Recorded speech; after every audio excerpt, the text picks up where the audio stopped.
हाँ, तो अब देखेंगे वाक्य भेद। तो वाक्य भेद जो है वह मुख्य रूप से दो प्रकार के देखते हैं, जिसमें दो आधारों पर वाक्य भेद बताए गए हैं। पहला जो है वह अर्थ के आधार पर और दूसरा रचना के आधार पर। तो अर्थ के आधार पर जो वाक्य के 8 भेद और रचना के आधार पर वाक्य के 3 भेद होते हैं। तो इसको ध्यान में रखना है कि ये 8 भेद और 3 भेद। तो सबसे पहले यहाँ पर हम लोग जो देखते हैं कि अर्थ के आधार पर जो वाक्य जो भेद हैं वह है पहला विधानवाचक। तो विधानवाचक एक क्या है? तो विधानवाचक में देखेंगे कि सिर्फ इसमें यानी इस वाक्य में सामान्य सूचना देने का काम, यानी जहाँ पर जिस वाक्य के माध्यम से निश्चित सूचना दी जाती है, तो निश्चित सूचना देने का कार्य जहाँ पर होती है वहाँ पर हम लोग देखते हैं विधानवाचक। जैसे प्रभात प्रतिदिन विद्यालय जाता है, यानी इस वाक्य में जो है वह सिर्फ प्रभात यानी कर्ता जो है वह सूचना यानी कर्ता के बारे में जो है सूचना दिया जा रहा है कि वह कर्ता क्या है, यानी विद्यालय प्रतिदिन जाता है। उसी तरह दूसरा जो वाक्य है वह है निषेधवाचक।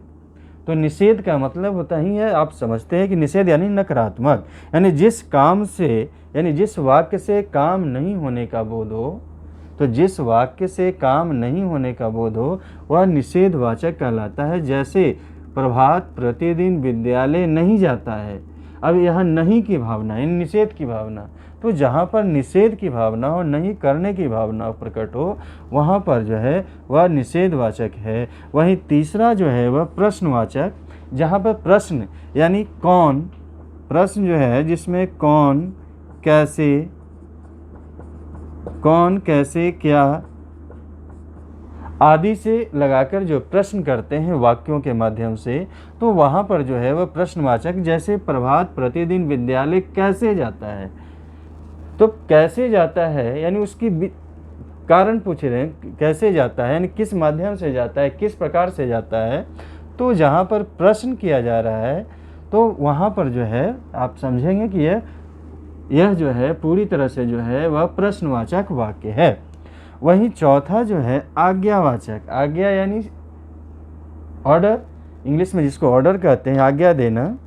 तो आज्ञावाचक वाक्य में जो देखते हैं कि निश्चित रूप से है यानी आज्ञा या अनुमति लेने की भावना प्रकट हो, यानी जिन वाक्यों के माध्यम से आज्ञा या अनुमति लेने की भावना प्रकट होती है वहाँ पर आज्ञावाचक वाक्य है। जैसे प्रभात प्रतिदिन विद्यालय जाया करो, यानी आज्ञा देते हैं।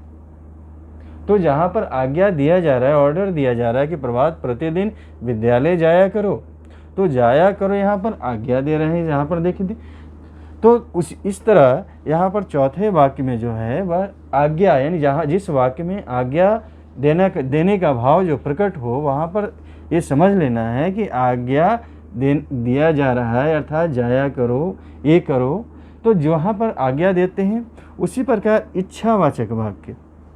तो इच्छावाचक, इच्छा प्रकट करने की भावना प्रकट हो रही है कि यानी बड़े जो हैं वह छोटे के लिए इच्छा प्रकट करते हैं, या किसी के लिए मंगलमय यात्रा के लिए आप इच्छा प्रकट करते हैं। जैसे ईश्वर करे आपकी यात्रा मंगलमय हो, आप दीर्घायु हो। तो इस तरह के जो मन की जो भावना जो है, जो मन की जो इच्छा जो है वह व्यक्त करते हैं। जिस वाक्य में कर्ता की आकांक्षा, इच्छा, कामना या आशीर्वाद की भावना प्रकट हो, वहाँ पर जो है वह इच्छावाचक वाक्य होते हैं। जैसे ईश्वर करे आपकी यात्रा मंगलमय हो।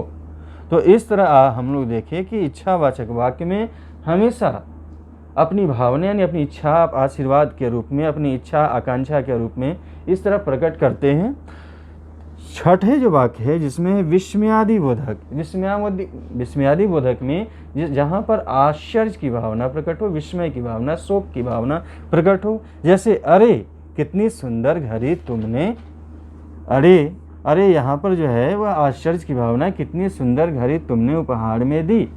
तो यहाँ पर जो है वह विस्मय यानी आश्चर्य की भावना प्रकट किया जा रहा है। तो जहाँ पर आश्चर्य की भावना जिस वाक्य के माध्यम से आप आश्चर्य की भावना प्रकट करते हैं, शोक की भावना प्रकट करते हैं, तो वहाँ पर जो है विस्मय की भावना प्रकट करते हैं, वहाँ पर विस्मयादि बोधक वाक्य का प्रयोग किए जाते हैं।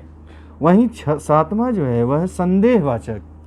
तो संदेहवाचक में काम के होने में संदेह की भावना प्रकट होती है। तो जहाँ पर जिन वाक्यों के माध्यम से काम नहीं होने की, काम होने या न होने का संदेह हमेशा बना रहता हो, तो वहाँ पर संदेह का भाव प्रकट हो, तो वहाँ पर हम लोग देखते हैं कि वह संदेहवाचक वाक्य है। जैसे शायद वह कल आएगा। अब वो आएगा कि नहीं आएगा यह कहना मुश्किल है। तो जहाँ पर संदेह यानी आने में संदेह है, यानी जो व्यक्ति आने वाले हैं वह आएंगे कि नहीं आएंगे जिस पर संदेह है, तो इसलिए शायद, तो जहाँ पर शायद की भावना आ गई तो वहाँ पर जो है वह संदेह भाव प्रकट होते हैं। और अंत में जो है अर्थ के आधार पर जो अंत का जो भेद है वह है संकेतवाचक, यानी अंतिम भेद जो है अर्थ के आधार पर वह है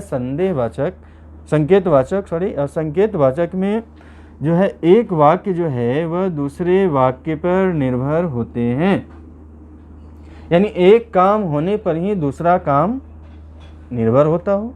तो जिस वाक्य में क्रिया का होना दूसरी क्रिया पर निर्भर, यानी एक काम होने पर दूसरा काम हो, तो वहाँ पर जो है वह संकेतवाचक। जैसे यदि बाढ़ न आती, तो यदि बाढ़ न आती, तो पहले वाक्य जो है कि यदि बाढ़ न आती, और दूसरा फसलें नष्ट न होती, तो यह जो है फसल का नष्ट होना इस पर निर्भर करता है। यदि यह नहीं होता, यह कार्य यदि नहीं किए जाती या नहीं होती, तो दूसरे कार्य नहीं होते।